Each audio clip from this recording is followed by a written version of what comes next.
Local news for Monday the 13th of November. Schools and businesses are being encouraged to take part in a tsunami evacuation drill on tomorrow, where people will evacuate the tsunami zones to their nearest safe location.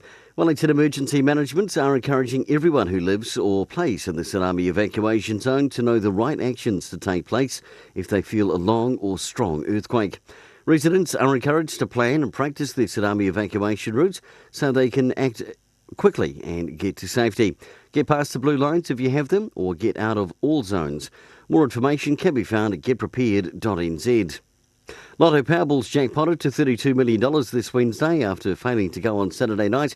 But last Wednesday, it was a wonderful payday for a Masterton Pack and Save purchaser who bought a lotto tickets and, along with four others, won First Division, walking away with the cool $200,000. And in sport, the Giants P2 men fought hard but went down 9-4 to Demons on Saturday at Fraser Park, while the Presidents thrashed Totara Park 24-0. The women had a narrow loss 4-3.